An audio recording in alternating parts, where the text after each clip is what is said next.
Mas pode falar, Mari, acho que agora melhorou. Okay, should I speak in English or in Portuguese? English, please. Okay, so the title of my talk is the following. Is it possible to connect recognition with a post-identitarian conception of solidarity?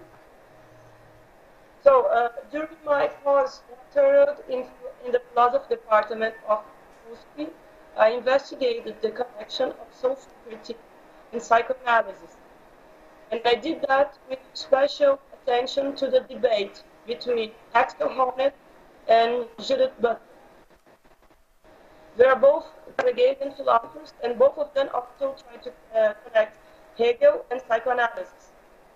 Honneth got closer to Erich Fromm and Donald Winnicott, and Butler, she has a very unorthodox reading of Freud and Lacan.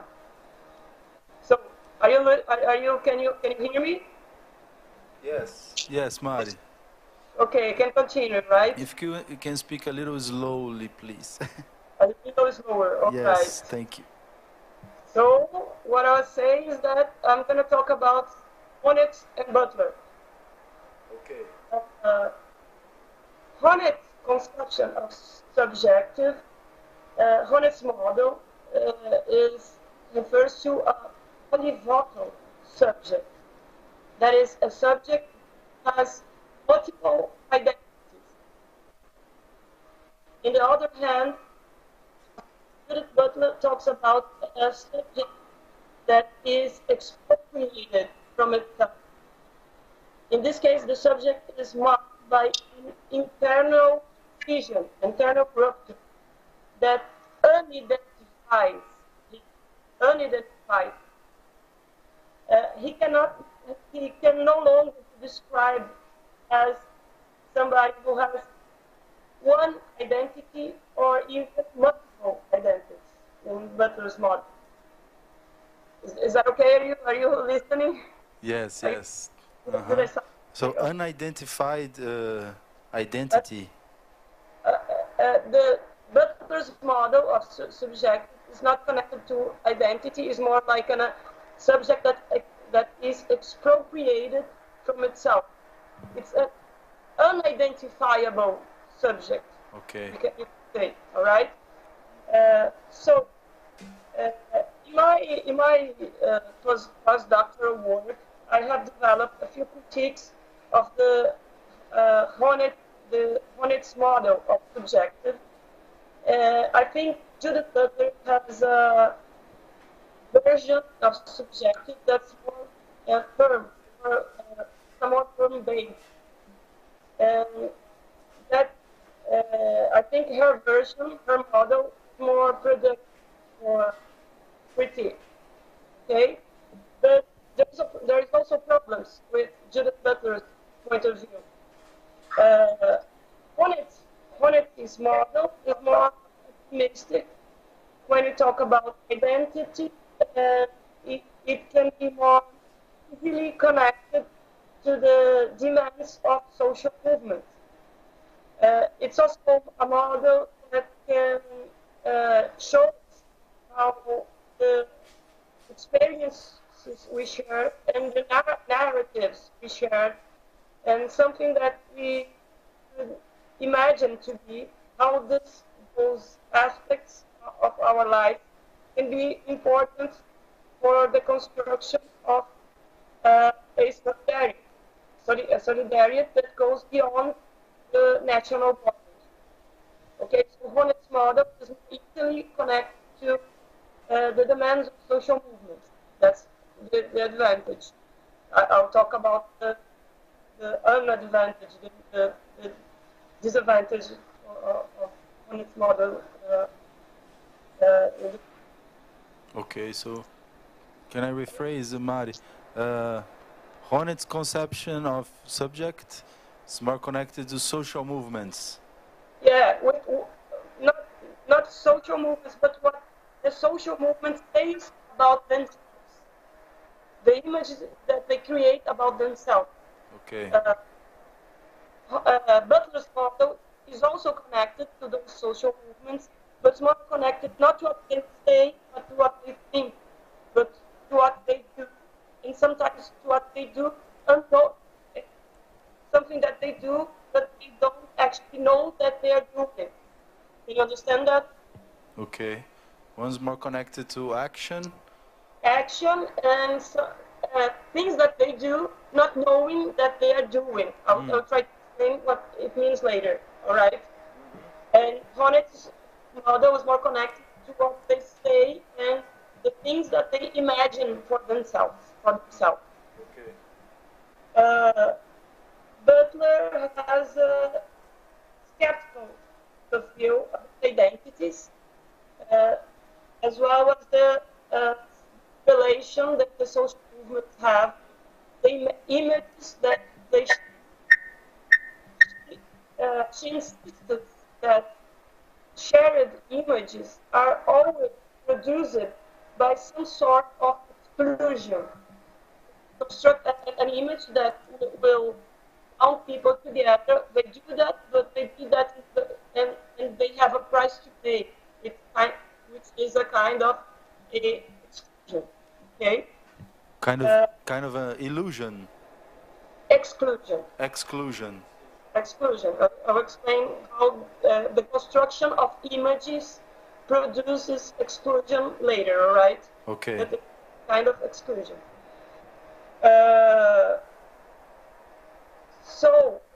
Butler, she insists, she defends, she still defends forms of solidarity, but it's a different kind of solidarity.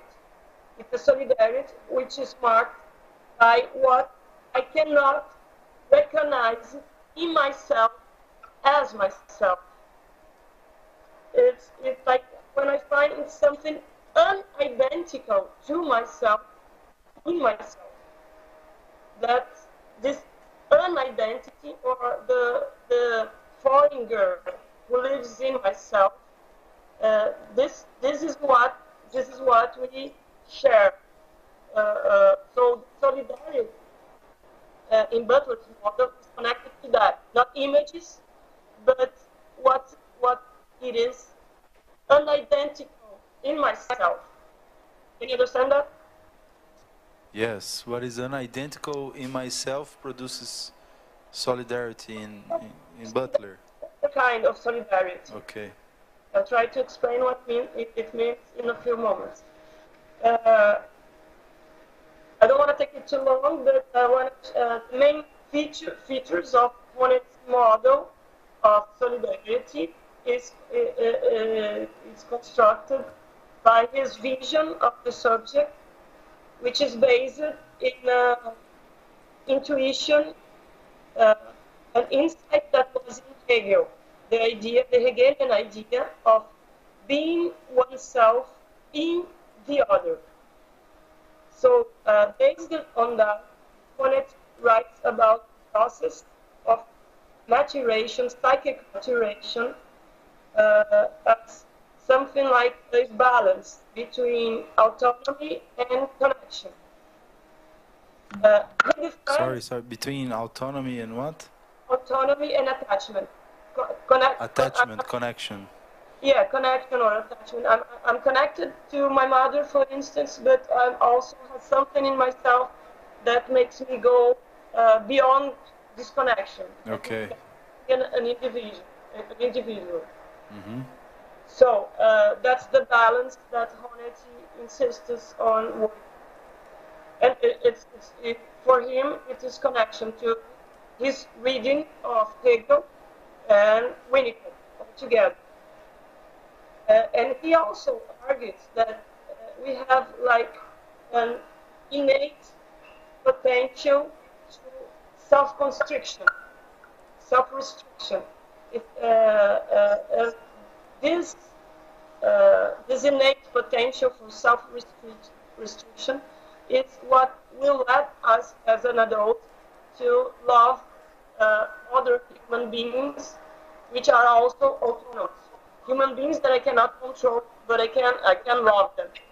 This innate potential he calls it a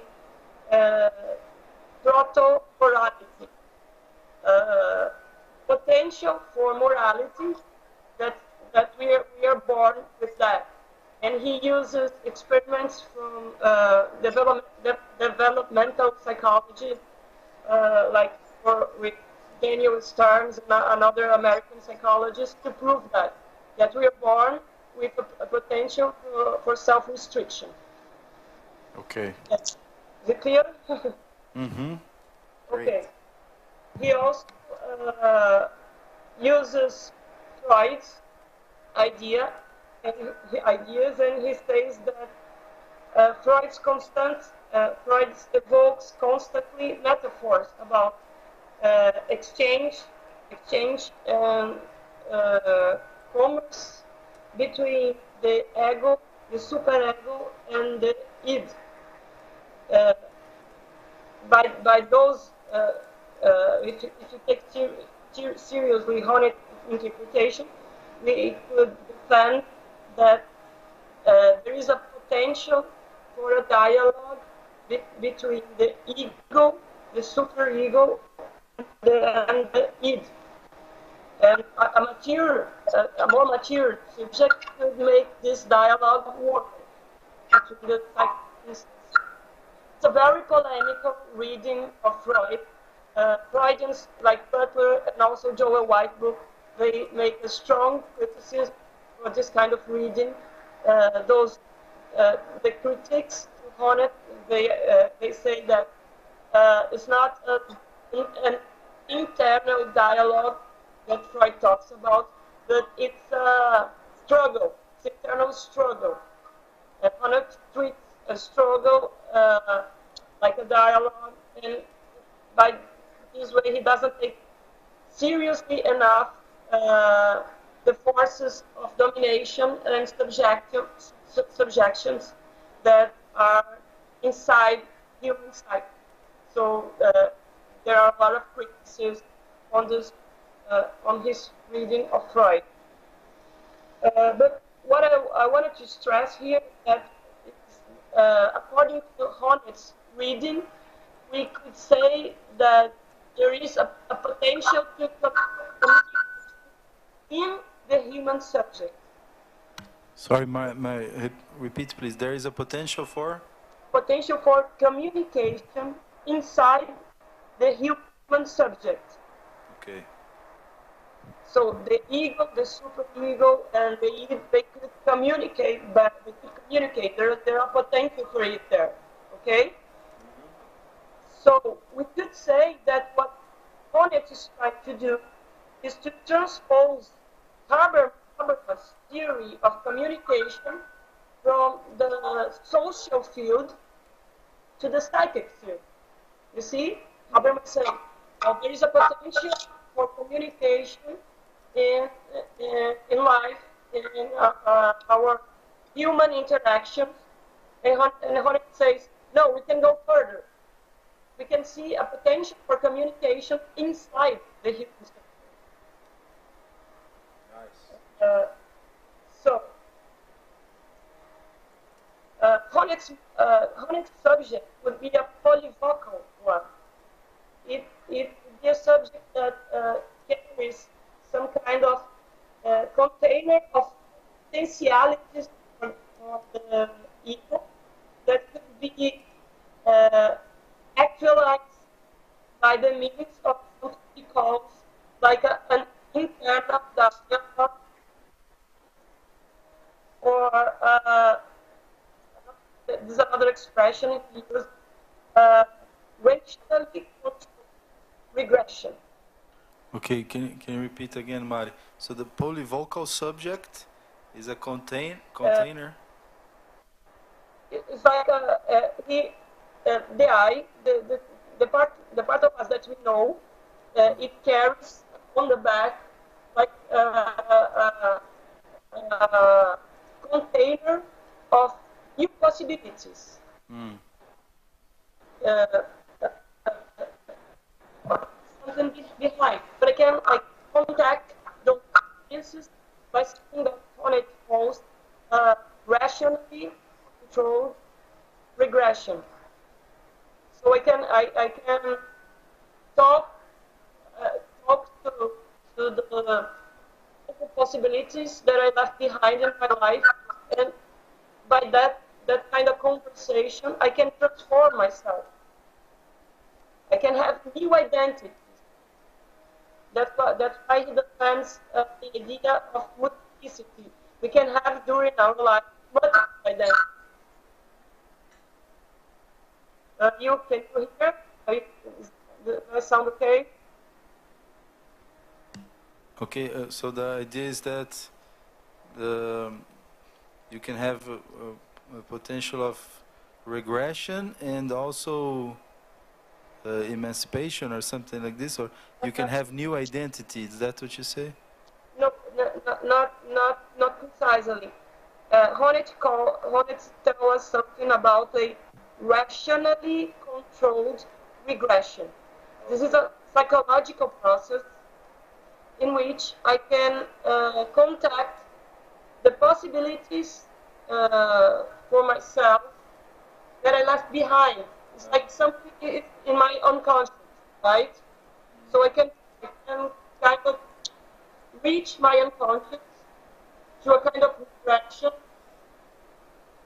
a rationally controlled regression, contact those experiences, and by this contact I can transform myself. Okay. So it's not kind of a regression in a bad way. Okay, it's like a process that is a very productive process for the subject.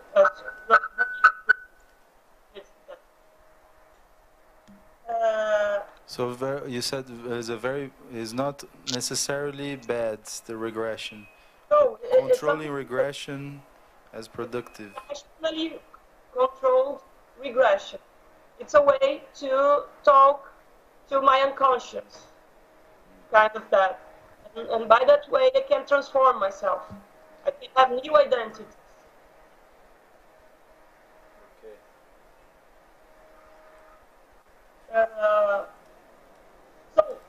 What I'd like to stress here, I'll try to summarize what I just said. Honnet's theory is optimistic about the role of identity, social struggles, and social critique. The consequences of that optimism become quite clear when he writes about the construction of solidarity in public sphere.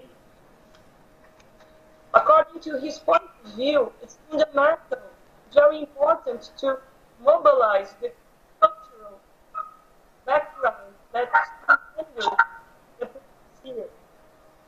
Oops, say again. Say, it's very important to mobilize the cultural background that surrounds the public sphere. The cultural background that's around the public sphere. Oh, the cultural background. Yes. Okay. Yes. So images, shared narratives, they can remind the subjects of common experience or resembling aspects that host solidarity in political field. So images and narratives that are shared, that they can host solidarity in the political field. Okay, that's the part of Honnet. The critiques made by Butler, they are based on her objections to Honnet's thesis that the human being would have an innate potential to cooperation, to symmetry, or in other words, she makes a critique on the idea of innate sociability that Honnet defends. In that sense, her target on the basis of the conception of polyvocal subject defended by Honnet.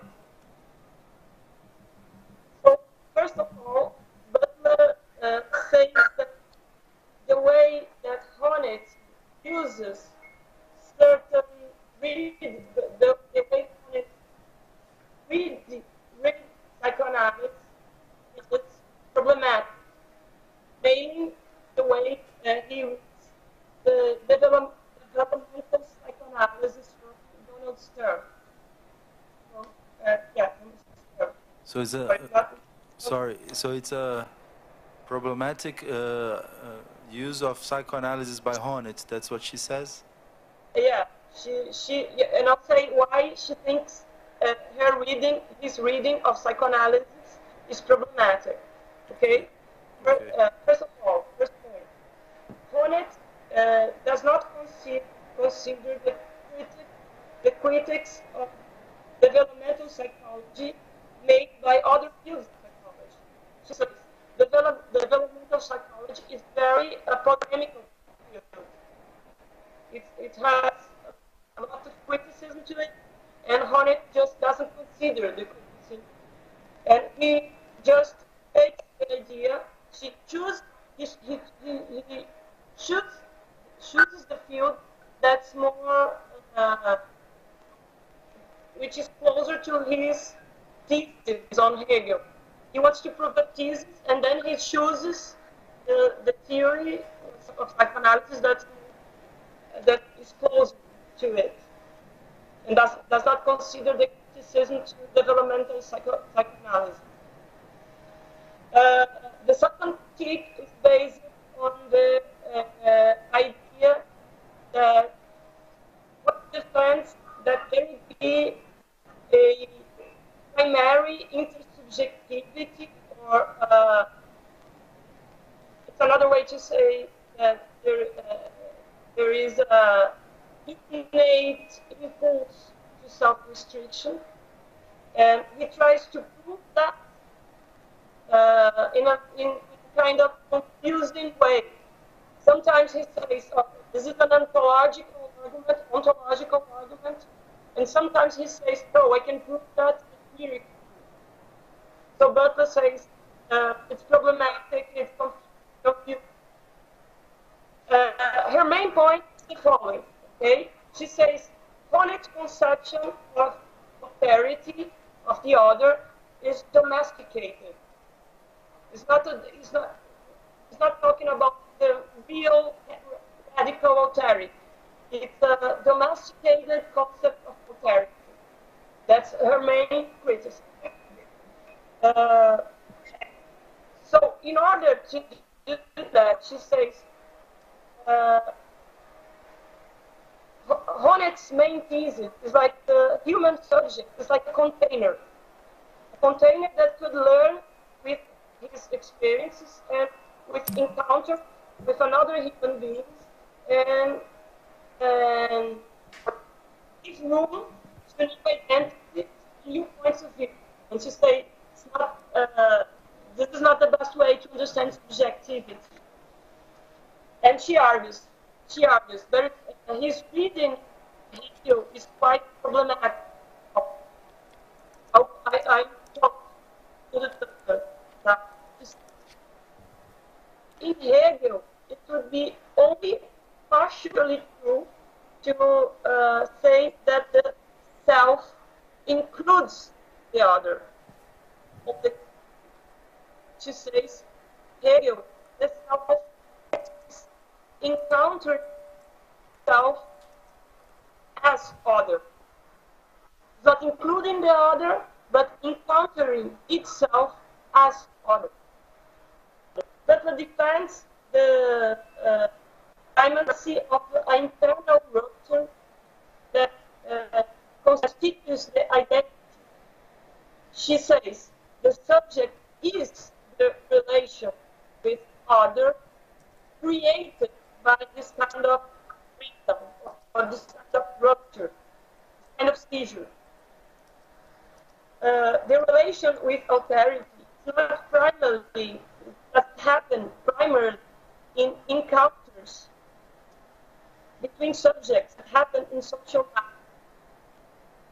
It refers itself to an internal seizure which creates the subject and creates a subject that is always other to itself. So she summarizes the problem. Okay. But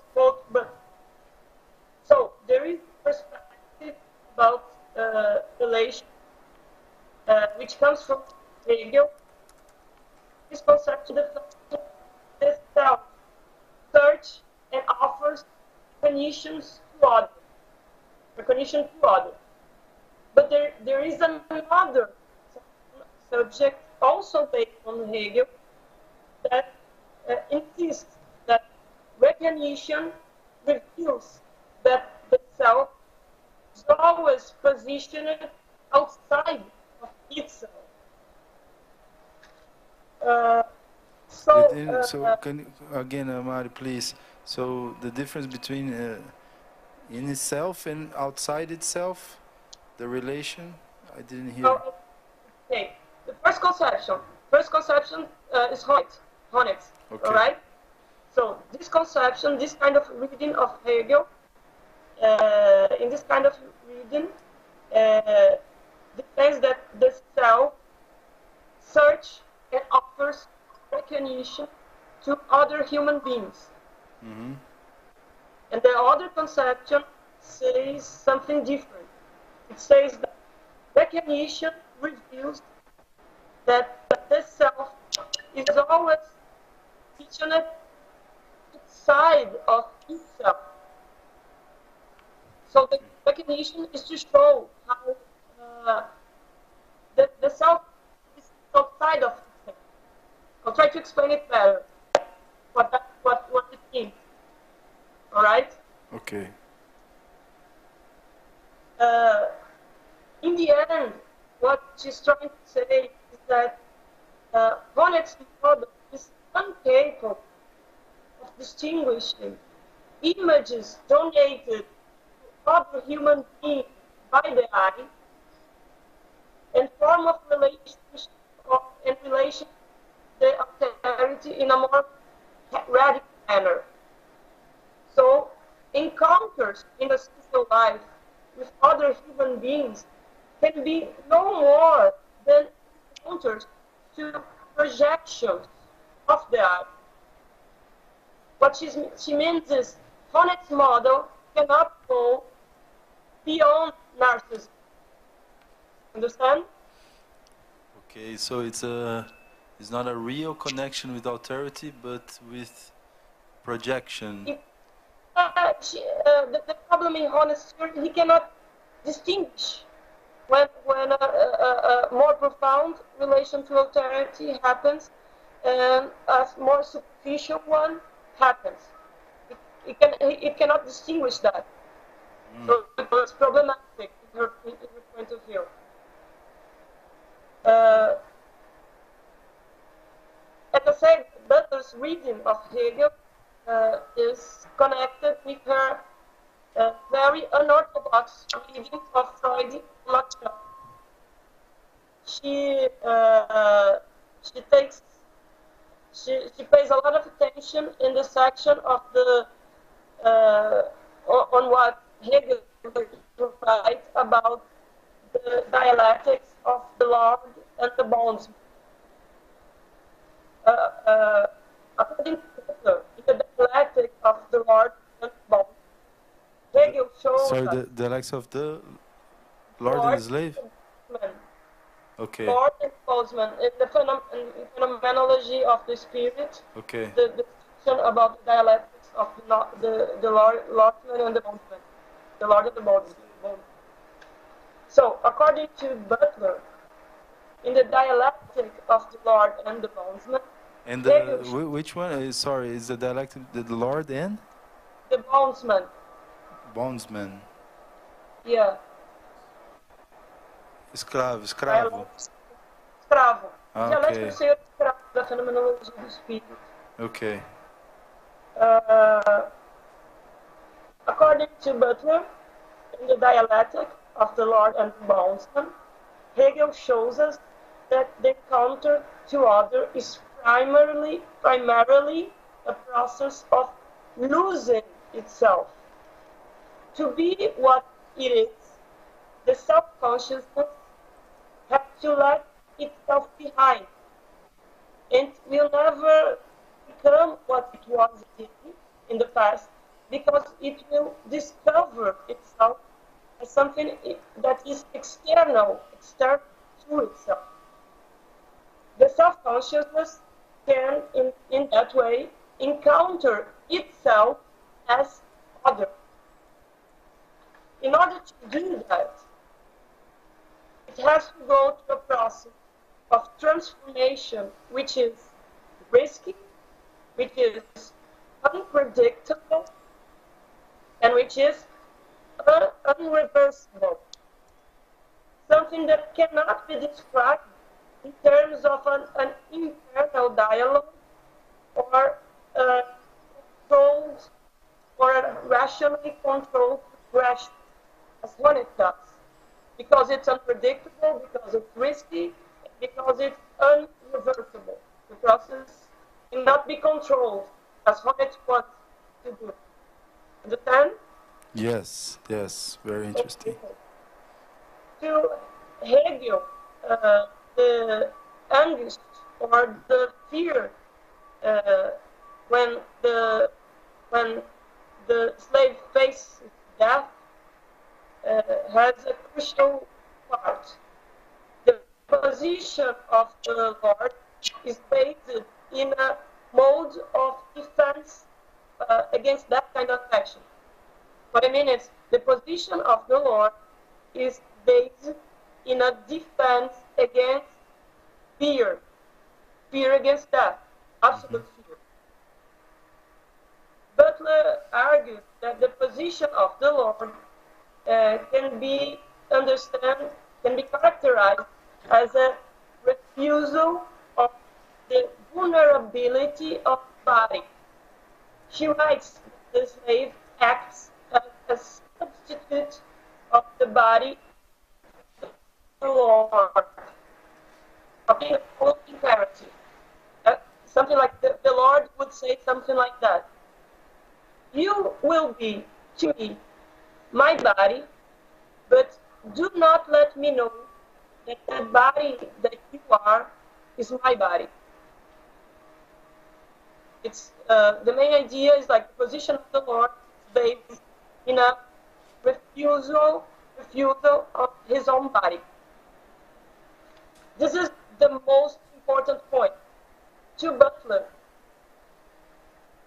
the thing we share most deeply is the vulnerability of our own bodies. And that kind of vulnerability is the basis of the other kind of solidarity I have told you about. This is a solidarity that is not based on the affirmation of identities, but in the fact that we share one thing, carry the other inside us. We all are foreign to ourselves.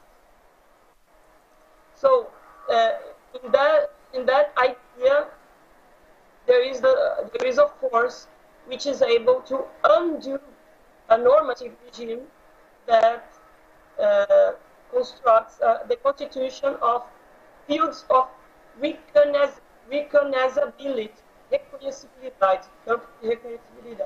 Okay. We are vulnerable bodies. We are subject to exposure, excessive exposure, to invisibility, to violence, to death. Butler writes about an ontology of the body, and she asks, what kind of refusal stops us to let ourselves, what kind of refusal does not let ourselves leave behind the position of lords of ourselves, owners of our own bodies? She also asks, what kind of refusal does not let us to connect ourselves to the vulnerability, to the bodily vulnerability that we share? You see that when she asked those questions, she's actually creating a different strategy of critique, a negative strategy of critique. she always asks, what stops us from getting closer to the foreignness of ourselves, to our vulnerability, and so on. So I would like to remind, to repeat, we can see here two very different types of critique. On Honet's side, we have a critique which is more connected to the demands articulated in social movements, connected to what the social movements think of themselves and what they say about themselves. Mm-hmm. And Butler critiques is more connected not exactly on what the social movements say, but in what they do. And sometimes they do very important things, not knowing what exactly they are doing. It's the more negative critique that emphasizes the undoing of a normative regime. I would like to stress that the type of critique proposed by Butler is inspired on psychoanalysis. Just as psychiatrist, she understands that to constitute itself, the subject has to deny or expel something. She believes that a similar process happens in social life. Some must deny it in order to a form of life to be constituted. So, what kind of denial are we talking about? Denial. Refusal or denial. What kind of denial we are talking about? Okay. So, to understand this kind of denial, Butler goes to Freud and to Julia Kristeva. And by that connection, she reconstructs the concept of abjection, which is not, abjection is not the same as exclusion as Honet would define. It's a very different concept. But explains that the concept of abjection is connected to the idea for a closure. It's a concept, it's a Freudian concept, for a closure or vervath. Sorry, say again. Foreclosure. Foreclosure. With in English. F de faca, foreclosure. In English. In Portuguese would be foreclusão. And in German is verwerfen.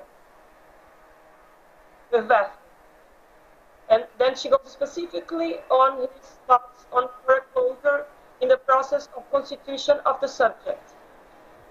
Freud shows us that a same operation throws something outside and at the same time constitutes the subject. Foreclosure is a very particular form of expelling. In that form of expelling, something is banished from the symbolic field. But that which is banished, it still finds a way to act. It keeps acting as some kind of spectrum, like a phantasmagoric figure that produces a constant sensation of tracking to the subject. What I want to say is that signifiers that are for a closure, they cannot be a second movement simply included in a symbolical order. On the contrary, those signifiers that once were for a closure, they have the potential to undo the symbolical organization. Do you see the difference? Okay, if you work in the double exclusion and inclusion, we can talk about, okay, something is excluded from the debate. What you have to do, if you include that that's something that has been excluded, right? Right. But when you talk about foreclosure and undoing, it's completely different. Mm-hmm. The thing that is more deeply expanded, which is something that has been foreclosure, it cannot be just included in the debate, because it has very strong potential of very strong potential of dismounting potential. It cannot be included, because when it's included, it just dismounts destruct the whole organization of the symbolic. So both signifiers for foreclosure, they cannot be included. They can undo a symbolic organization. Can you guys understand that? Just the last part, the potential of dismounting the symbolic. Yes. If you you understand, if you exclude something, we are talking about a team. We exclude a team. So to be better, we could only include what has been excluded, right? Right. This is kind of like Habermas and Honeck thing. We must include what has been excluded. Right. So we could things to be better. That way. Butler's model is quite different, because the process of inclusion is more deeply set, é mais profundo. Okay. For closure process. So a signifier which has been for a closure, it cannot be included in the second moment, because when we include it undo the whole organization of the debate, for instance. The whole, but it's more radical than that. The whole organization of a symbolic settlement. Yeah, I understand. So there's this difference between objection and exclusion. Okay. So what Butler is trying to do is to show that those operations are they occur in social formation. Tá muito alta a voz dela aí. Tá muito melhor agora? Eu tô falando bem pertinho, achando que vocês não estavam... Então acho que não precisa falar tão pertinho assim. Bom, Desculpa. tá, e agora? Tá ótimo. Eu tava gritando e falando, achando que vocês não estavam ouvindo. Não, tá ótimo, Mari. Obrigado pelo esforço. Okay, so as I said, Butler tries to show us that these operations of foreclosure, they occur in social formations. Objection produce irreconhecibilidade, unrecognizability. Those processes of objection, they create lives that are unrecognizable.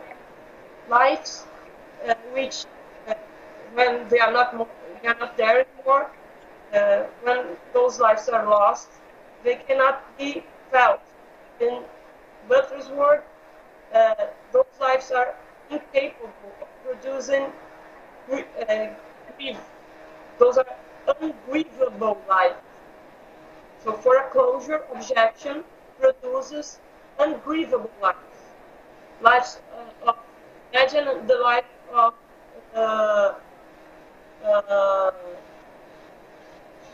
something, of a Muslim in the US. When we lose this kind of lives, we cannot grieve, we cannot feel this kind of loss. Okay. So what she asks, and I'm getting close to the end now, it's hard to communicate today, but what she's trying to do is ask what norms, implicit ones, they make us only to recognize only those who are similar to us.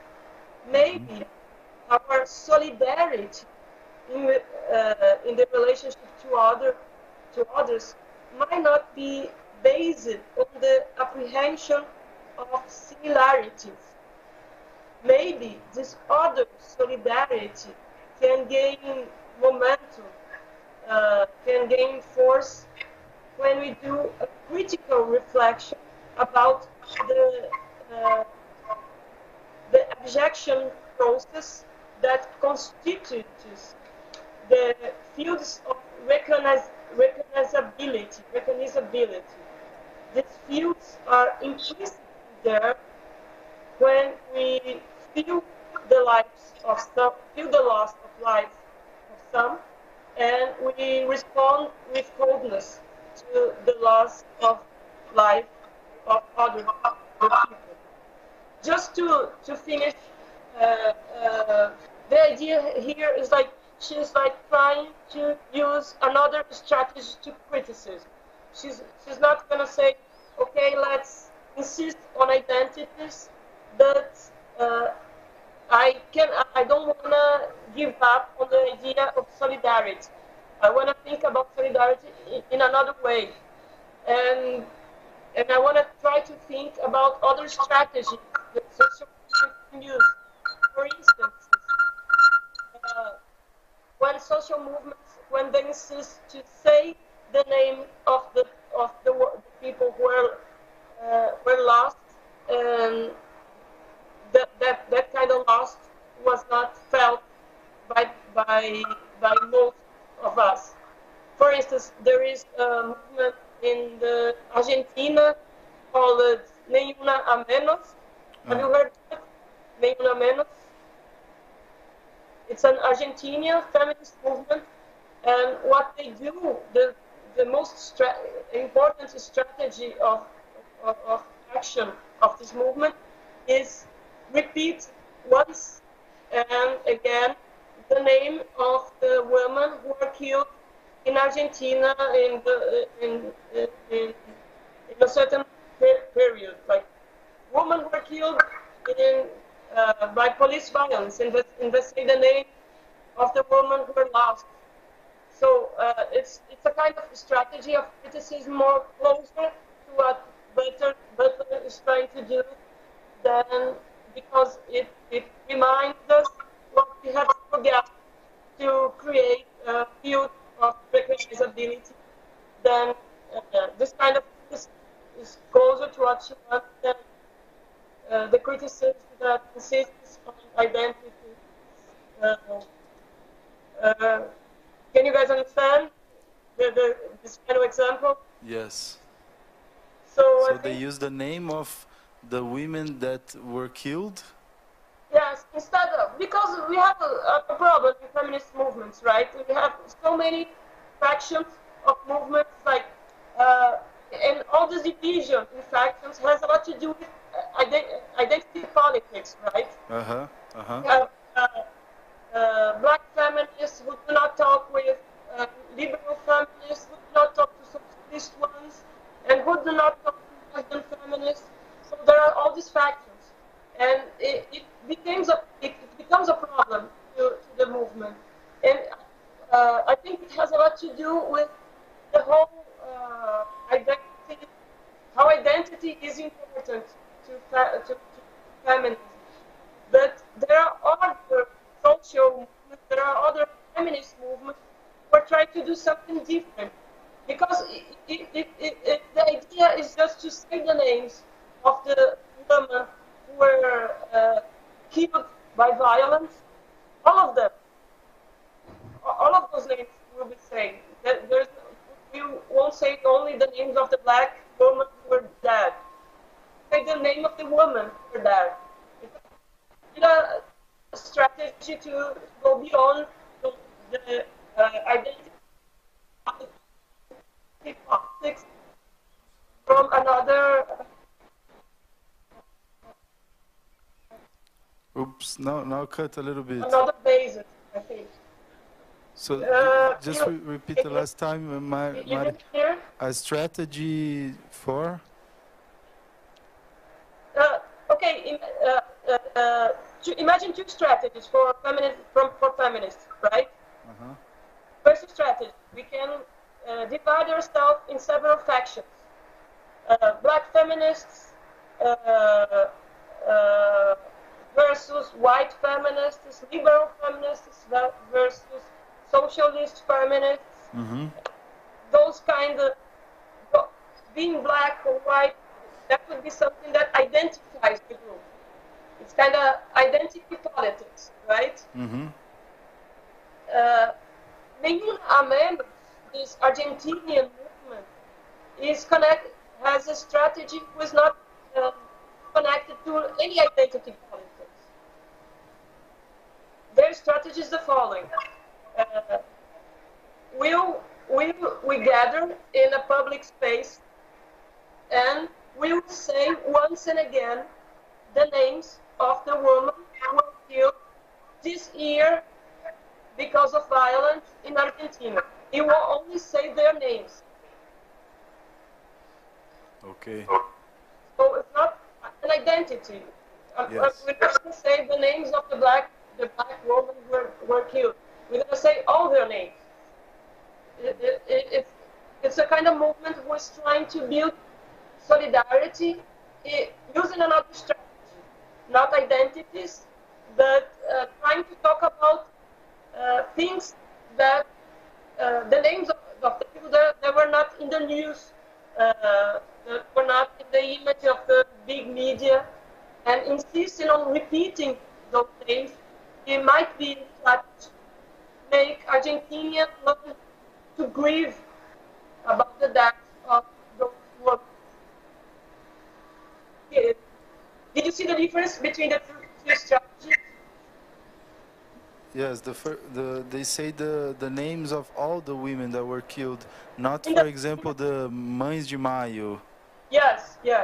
Well, like yes. one name for all. They say all the names. In Maio, imagine that.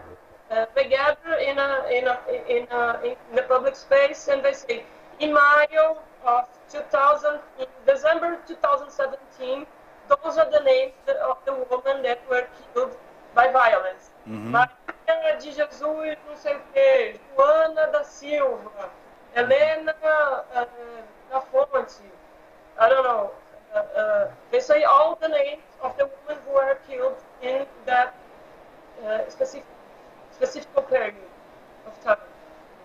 Okay, like Ai Weiwei in the earthquake that destroyed the school, and more than 100 children were killed, and he got all their names and publicized their names, the names of everyone, all the kids that died, and yes. The government didn't want to release this list.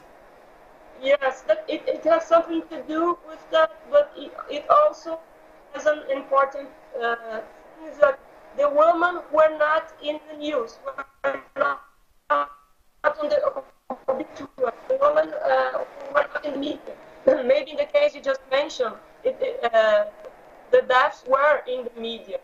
For them, for Nenhuma Menos, the most important thing to do is to insist on repeating the names of the women that were killed, and that those deaths were not in the big media. Mm-hmm. Very interesting. But so we change from. But isn't this a way of affirming identity? The difference is that is an identity or a number of identities that are not in the stereotypical media or something like that. I don't think so, because you have to work on the difference between identity and singularity. Singularity. Singularity is different from identity. Mm-hmm. So it's a polyvocal subject because it has many names, many voices. No. No, sorry. But you would not. Hornet might read that way. The same thing is that Butler, she criticized the idea of a polyvocal subject. Okay. Because that's not primarily what a subject is. But the subject is, we could say with her that the subject is singular in the way that he's always foreign himself. It's not this idea of univocal, multiple identities might be a strategy that we can see all the multiples, the difference, but we cannot see something that is behind this multiplicity. So the idea of multiplicity for Butler can be something enganadora, can make us make mistakes. There is some, she would say that there is some behind multiplicity. Okay, so it's not in the level of discourse. No, it's a very bodily. A theory very connected to the bodily presence of human beings in the public space. It's very connected to the idea that the body it always expropriates us. You see, I can imagine a lot of things to myself, but my body is always telling me no. So there is something normative in the body. For instance, imagine that okay, everybody says that I should be to be valued in our society. I should be beautiful, very, very beautiful. So I do all the effort I can to look like Gisele Bündchen. My body, I can do plastic surgeries, I can go to the gym, to work out, but my body is always going to find a way to say no to my fantasy. Okay. And in the end, the body is going to disappear. We're going to die. So the body is always saying no. There's something else. So we can argue that there is a negativity, normative negativity that comes from the body. So her theory is very connected to that. Okay. So how would you interpret, Mari, for example, that case of a Brazilian, I don't know, it's a YouTuber or something, that made discriminatory videos against the daughter of that artist? Oh, okay, the group. Do you remember? Do you know? Yes, it was fantastic. So how would you interpret? So let me just say the case. This is a kind of YouTuber want to be a socialite. Yeah, well, the thing is, it's a very offensive. It's a terrible thing to say, but we have to see the other side of it. The fact that she said that gave the opportunity for Bruno Gagliasso to respond to it. So it has this ambivalent, I think hate speech. They have all this ambivalent stuff. It's terrible. We have to see how hurtful and terrible they are. But they also, they have, how could I say that? They have collateral effects. Effects collateral. When somebody offends so deeply, at the same time she constitutes a public space in which this someone can respond to it. And the response, Bruno Gagliasso response was very important also. So yeah, he responded. He said he would take her to court. He would try all legal measures. But this woman who made a hate speech about his daughter, who's adopted, she's black, and she doesn't live in Brazil. So she says, "I don't care what you do. I'm not going to be arrested or anything." And she said many hatred hate speech is against this girl just because she was in the Facebook page with her father, right? Yes. Mm-hmm. Well, since I'm talking about Judith Butler, I think it's important to remind that when she was leaving Brazil at the airport, she Yes. was also confronted with somebody who was following her, calling her assassin. Yeah. And just after that, we could talk to her. We are in the organization of the ends of democracy of the conference, and we talked to her, and she was kind of okay with that. And she saying the most important thing to do right now is to find interesting ways to respond to it. So I think the dynamics should be like that.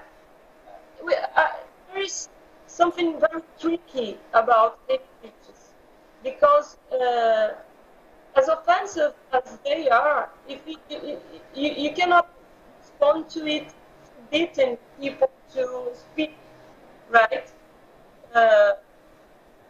We can put some boundaries on it, but at the same time, maybe the best way to deal with it is creating spaces to respond.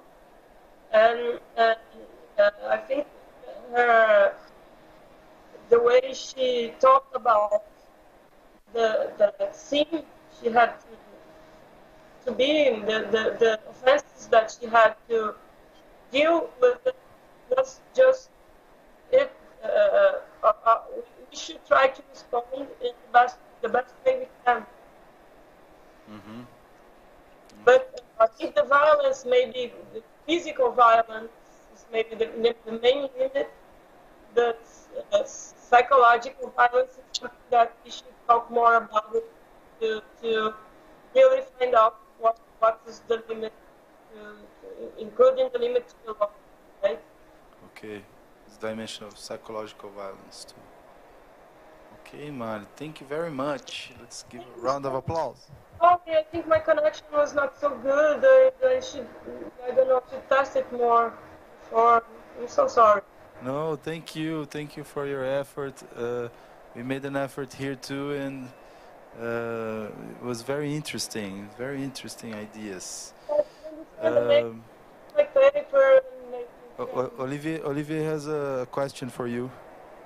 okay. Thank you. Can you see me? No. No. Hello, Mariana.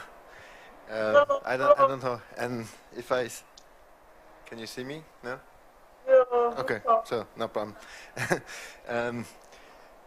Maybe to come back to the beginning of your presentation.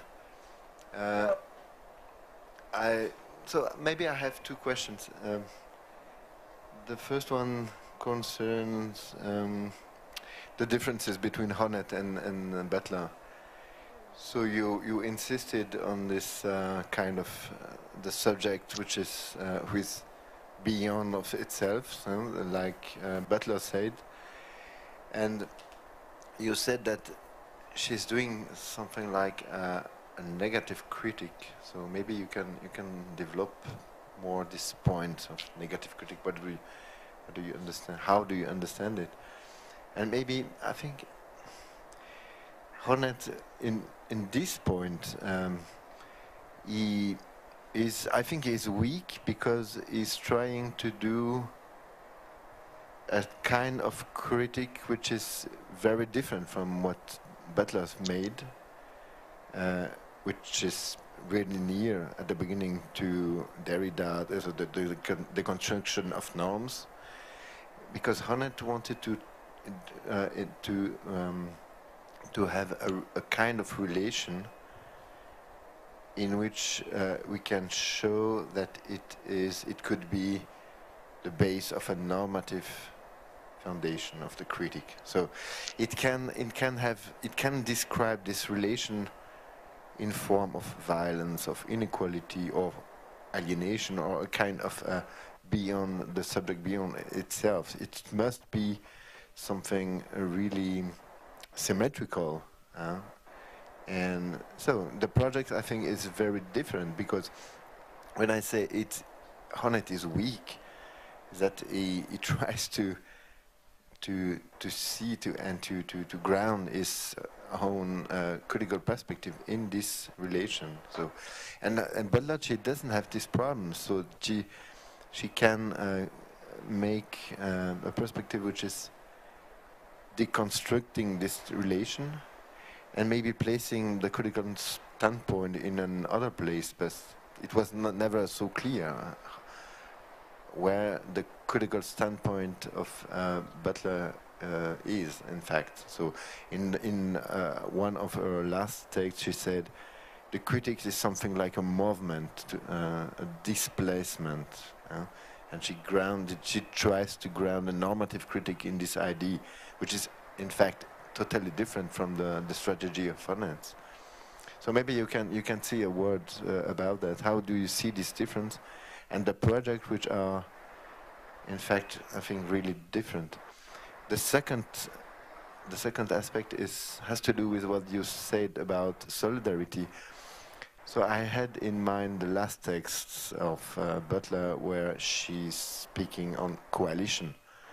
And don't you think that she's avoiding the concept of solidarity and using another one, which is coalition, which tries to avoid this vocabulary of solidarity and tries to see the links between all those movements, in insisting on the fact of vulnerability, which is what all the subjects have in common. So it is the base of a coalition, a politics of coalition, and the quasi ontological base of a kind of politics which could be which could integrate all those subjects. So I think it's. Thank you. Virginia, thank you so much. Very important points you raised. Thank you so much for your question. Can I try to answer? Are you? Não, fala de novo.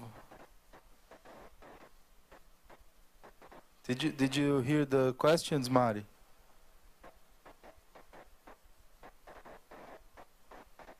Can I try to answer? Do I sound okay? Okay, say again, please. Vitor? Do I sound okay? Can you hear me? Okay, yes.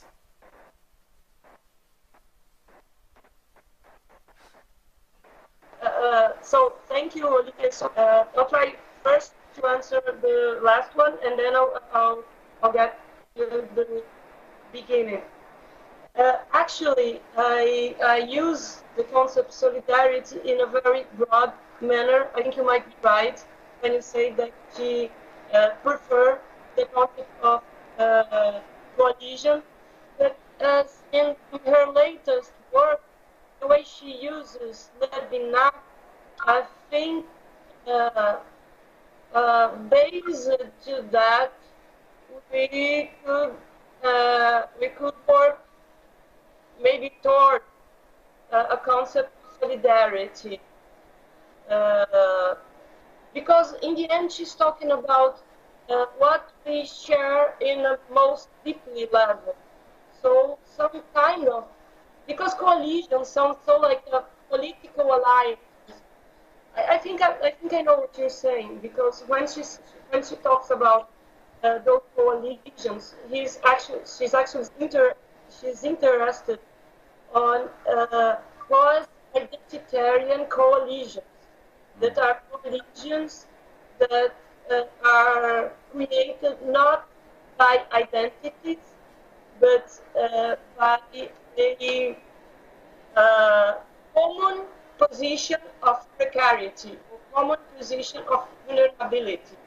So the ones who organize themselves in coalitions, they are saying, okay, the same operation of power is making all of us vulnerable.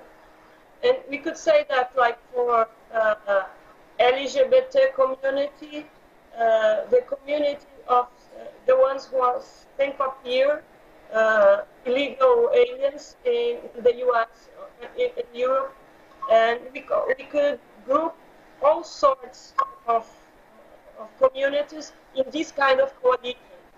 And yes, when she's talking about politics, the word coalition is much more, she uses with more frequency. But she also talks about ethics, and in her late work, she uses a lot of levaram to talk about ethics. And I think based on her instructions about ethics, not actually politics, and her reading of levaram, I think in this way we could talk about this solidarity, which is connected to this feeling that we have something in common. That what we have in common is the fact that we are strangers to ourselves. This is a kind of answer for the second question. I'd like to talk a little bit more about your first question. When I said, you asked me to talk more about a strategy of criticism based on negativity. And of course, her strategy is connected to her reading of Lacan and her reading of Foucault. And we all know the difficulties of this kind of criticism.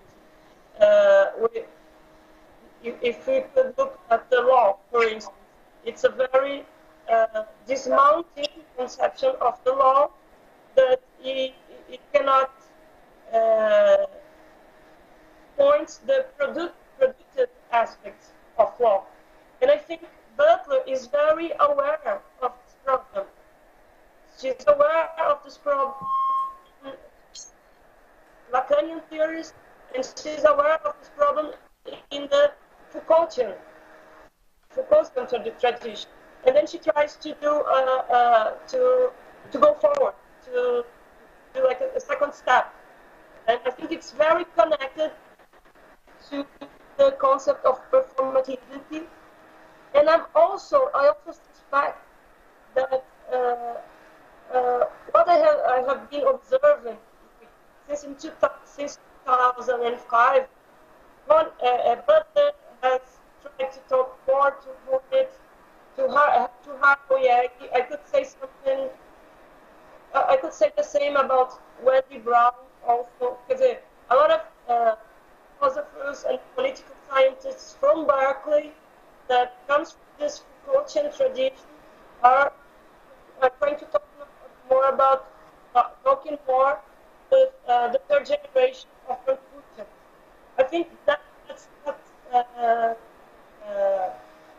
it has a reason for it. And I think, okay, in 2005, Butler starts a debate on it, and in 2005,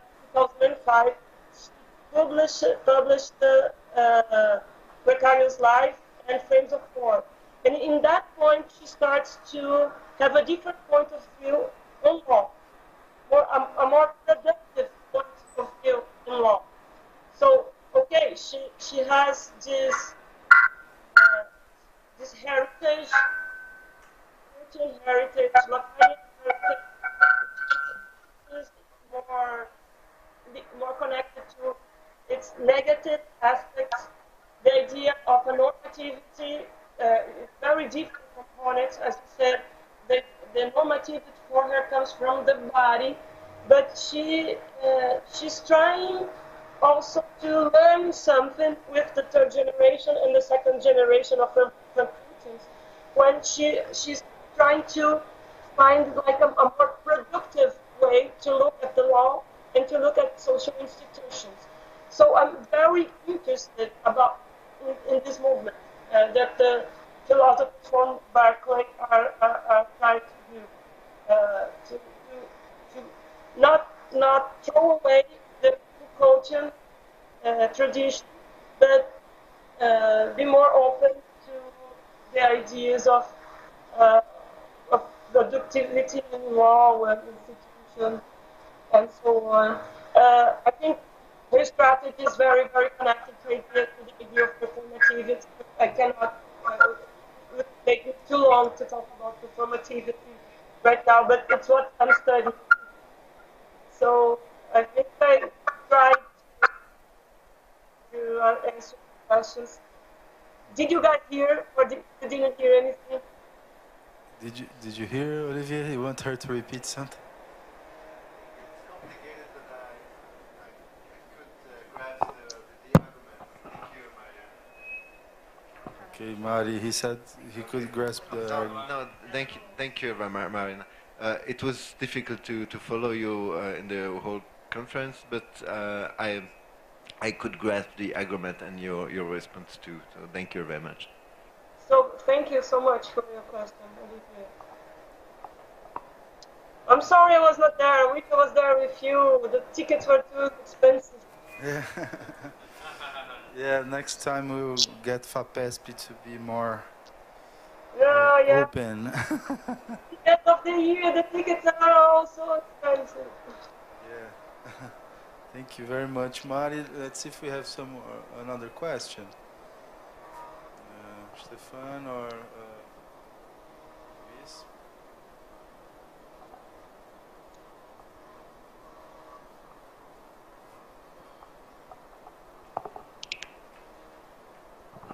Mariana, thank you. It's Luis. In, I'm testing in the aspect of psychoanalysis that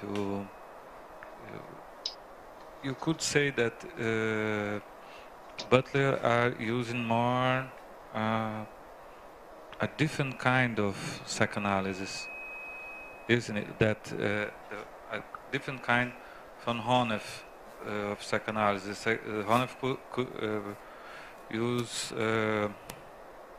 Winnicott, and Butler also use more Lacan or something like that. Is that the point? She has a very unorthodox reading of Freud and Lacan. She, I think, it is the most important one of the most important contributions from Butler is like she's very receptive of Freudian and Lacanian point of view, but she's also aware that in order to make a social criticism, she has to change things. She cannot leave their theory intact. She has to change their theory. So, yes, she uses a lot of Freud and Lacan, but she reconstructs Freud and Lacan, sometimes in a very surprising way. So I think her reading of psychoanalysis is very. Okay. Mari, can I ask you something about the idea that vulnerability would be a common ground that could generate this type of deeper solidarity? Yes. Is there a problem if we understand we have vulnerabilities, but they are not the same. Someone might have much more vulnerabilities than the other. So, for example, Galeão was talking here about how important it is to share a space with the other. For example, in his work in Heliópolis, he understands that he doesn't have the same vulnerabilities as them, but that's the important thing, to stick together, to create a bond, and not, for example, go there, do research and get back, or presume that you have an equal or some equality or equal conditions of life. Would it be a problem if the idea of vulnerability is not the same for everyone, or that's actually what the theory says? In Butler's theory, there are we can look at vulnerability or precariedade,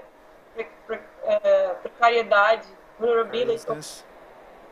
We can look at the vulnerability in two ways. There are social vulnerabilities, those we talk about, and there are a ontological vulnerability. Okay. So you're talking about social vulnerabilities, and they are actually different, as you just mentioned. But also, there is one basic vulnerability that's not different. It's the same for everybody. We are all strangers to ourselves. We do not have control over our own bodies. We will die in the end. So this is the most deeply and most profound connection that we can have to each other. And we create in social life ways to refuse these more basic vulnerabilities, and the way we refuse these vulnerabilities is also a way to construct social vulnerabilities. For instance, if you look at the war politics in the US, it is based in a fantasy of domain. It is based in a kind of foreclosure of the basic vulnerability of the US, the one that appeared when in 9/11. So if you look closely, the whole distribution of precarity inside of the US and the foundation of the war politics of the US is connected to a specific strategy to refuse the vulnerability of the country. So we can think about how her strategy to do a synthesis to look in the specific countries or communities or groups how vulnerability is denied, is refused, and how these strategies of refusing something create a specific way to socially allocate vulnerability, to distribute. So the way we refuse vulnerability makes some more powerful, some less powerful, some that are out of the gate of power. So that's her strategy to understand how to refuse this ontological vulnerability, and by this refusion we construct social vulnerabilities. Okay, I understand. So I'm thinking here about a case that I will present as an example of solidarity and dissent. So we had, for example, an intervention of a black movement inside the class of the Faculty of Economics and Administration here. And first of all, one of the girls said, the teacher said, no, this is not the place for us to discuss racism. And the girl says, do you think your class is more important than racial exclusion? And then this other white student, he said, I just want to have class. I want to have my class. And she says, do you think we are equal here? And he answered, yeah, I think we are all equal. I just want to have my class here. And I want to show this idea of, I don't know, it seems that he refused his vulnerabilities by saying, no, we are all equal or something like that. I don't know if I am interpreting it correctly. Do you know this case? No, I following what you say, well, it's more like it's more a question, like a question of social vulnerability that we're not being recognized or acknowledged in that situation. And of course, we can discuss the context how the refusal of vulnerability was happened there. But I'm not sure. I could easily talk about the social vulnerability problem that was being refused there, Okay. but the logical strategies, the strategies to refuse the ontological vulnerability, I should understand more. I have to understand more the case to try to reach something. Okay, man. Okay, thank you very much then. Congratulations.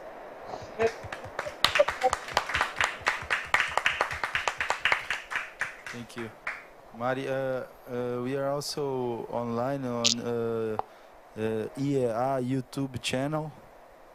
Yeah. So if you can continue and participate, you just Yeah. go to YouTube and EAA, canal do EAA no YouTube.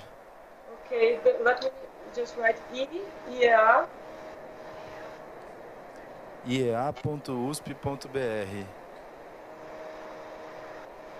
Isso não é o YouTube. Lá, Okay.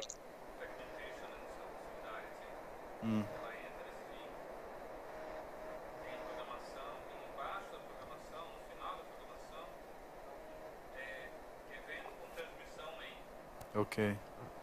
So. Sorry, Mariana. You could link the event page in the EA.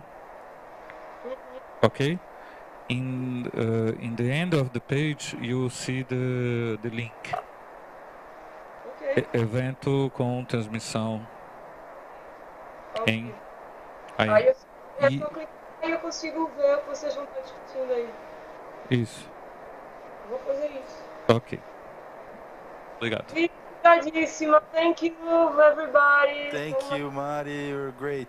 Sorry again for the bad connection. Next time we're saying we want to do the workshop in Recife. Yeah, fantastic. Or buy the tickets up front and then. Yes. Okay. Thank you, Mari. Bye bye then. Bye bye.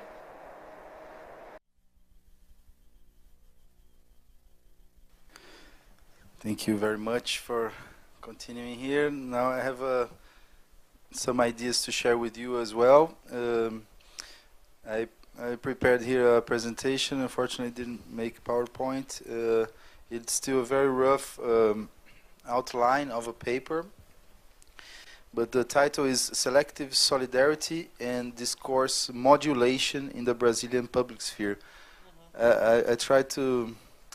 I saw some other terms, the idea of modalization, but I think in English, modulation is probably the best term that we can use here.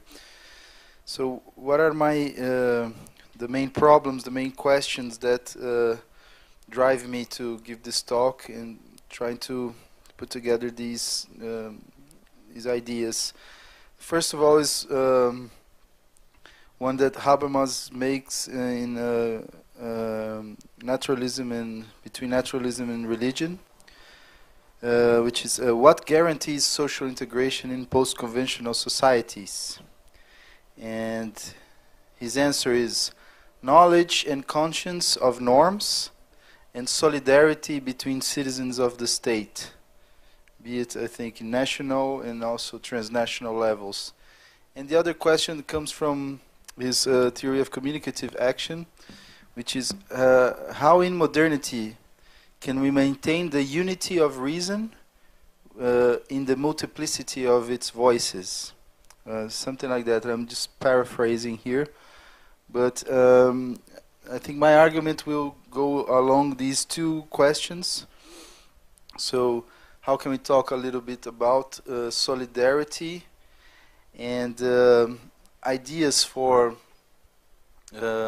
understanding differences in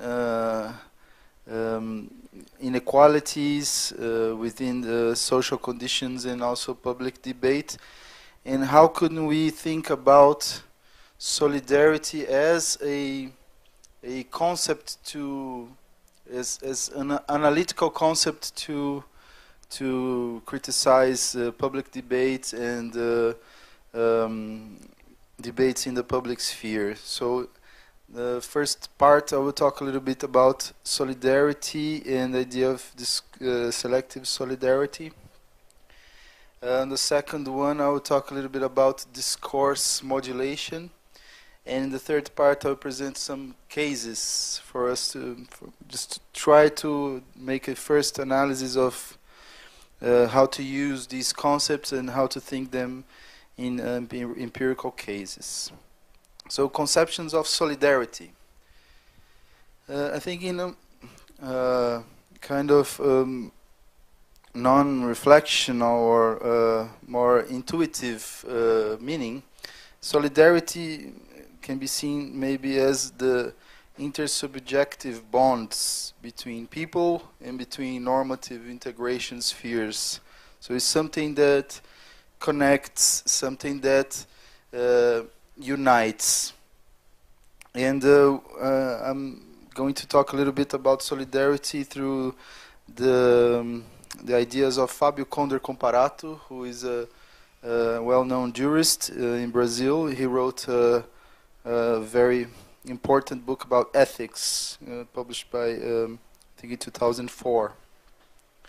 So as a historical and legal philosopher, he inserts solidarity as a specification of the great ethical principles in general, as he says. The great ethical principles in general would be truth, justice, and love.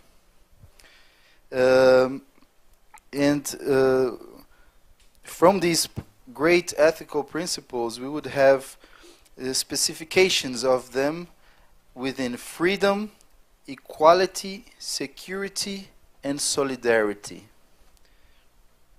So he quotes Montesquieu here, and he says, for example, that political freedom consists in security, or at least in the opinion that one has about security. So, for example, the idea of public policies on security, this has to do with freedom. So the principles are complementary. So freedom, equality, and security, they have a complementary and reciprocal relation, but they can only subsist, they can only continue and survive and maintain this complementarity through a solidary and altruism. And, he says, in a framework of solidary altruism. And he says, for example, it's almost like a feeling of respect and reciprocal help, and a feeling of that everyone belongs, each one are part of a whole living organism. He says solidarity complements and enhances the relations between these principles with each other. So, for example, between freedom and personal interest and the duty of the common interest.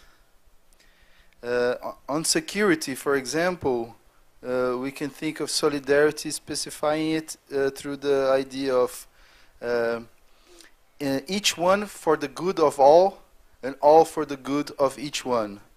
Or, as you say, por todos, todos por It's also an idea of something that is solid, something that it's a sum, it's a combination of elements. He says it's not one and not all, but solidarity is the sum of one and all. is the relation, is this relational concept as we've been discussing. It has to do with inter-individual relations. It has to do with relations between peoples internationally, and also between the states and the citizens. He also brings an interesting relation between solidarity and nature. I think this shows that he has an approach of natural law. So he says, solidarity in nature, the biosphere is like a solidary system. And he quotes Darwin, saying that in nature we have a struggle for existence. And he quotes here Darwin, and I'm translating here, that Darwin uses solidarity in a broad and metaphorical meaning, including the dependency of one being in relation to the other, as well as including, which is most important, not only the life of the individual, but the fulfillment in leaving descendants. This idea that Darwin talks about, this broad way of solidarity. So I'm thinking here, solidarity could be seen as kind of those relations of reciprocal fulfillment and exchange of elements, or for example, commensalism. I don't know if we use exactly this word, but for example, plants and that can only live if they are connected with each other, for example, not in a parasite way. So would it be commensalism of society, solidarity? He also says it's very important to stress the idea that solidarity has to do also with within groups and amongst ages, different ages. So this idea of intergenerational solidarity is very important for maintaining social integration. So he says it can be the idea of the unity of a people, the formation of a community, and with this formation we have the idea that if one is affected, all the rest is affected as well. So I think the same thing as we start to see in some, for example, I just remember seeing some tag in a wall here in São Paulo that says, "Nobody is free until everyone is free," or "I am not free until everyone is free." This idea that, so you bring a solidarity. It's not I am free and maybe I am free because the other is not free. So it is to say that I am not free until everyone else is free. And so he talks about this idea of three dimensions of solidarity. Then a national dimension within the nation state, international dimension, and intergenerational dimension as well. And he's saying that in the evolution of legal systems, and with considering all the differences, and especially in liberal states, so religious and biological solidarity become a juridical or a legal solidarity, which creates rights and obligations. So I think there's still this idea of a evolutionary concept of solidarity, that maybe a legal solidarity would be more adequate to our rule of law, for example, which is something that we are trying to avoid in our discussions, not seeing, for example, religion as a, say, primitive form of solidarity, but it's one amongst other forms of solidarity that can bring new dimensions or new elements of solidarity, and so in a non-hierarchical way.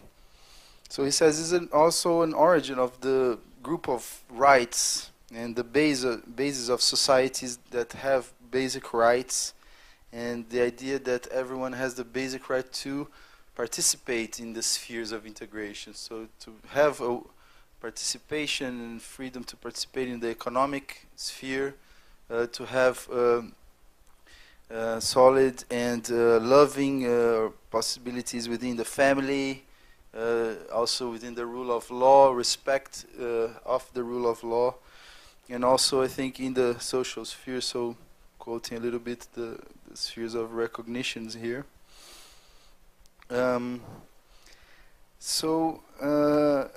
He has an interesting quote as well from Montesquieu in his book Mes Pensées, I think My Thoughts, and he says something like this. I am also paraphrasing here. He says, "Between me and my family, if there is a problem, a contradiction or a dispute between my own interest and my family's interest, I would reject it as of my spirit.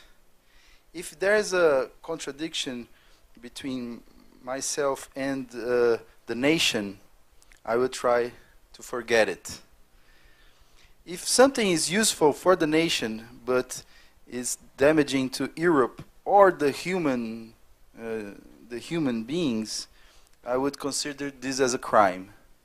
So it's kind of showing this several levels of solidarity, and in some way makes him take a step back. I would not go this direction if I'm doing something bad for my family, or for the nation, or for the human species overall. So this makes me think a little bit that solidarity may be the result or the necessary bondage between freedom and equality. So if we have situations when freedom is contradicting equality, does this mean that solidarity itself has ruined or has weakened? So I think if we relate as well, so bring a bit of Habermas's communicative rationality to fore, if we relate solidarity then to the differentiations of reason in modern society, we could speak of different forms of solidarity. So maybe this solidarity connected to more religious worldviews, more comprehensive worldviews that create bonds through tradition and through rituals. Also a moral solidarity that has also the idea of tradition, but maybe in a more Durkheimian way of the continuous dialectics between self-interest and collective good. We could even think of a type of instrumental solidarity, which would, for example, result in the idea of trust.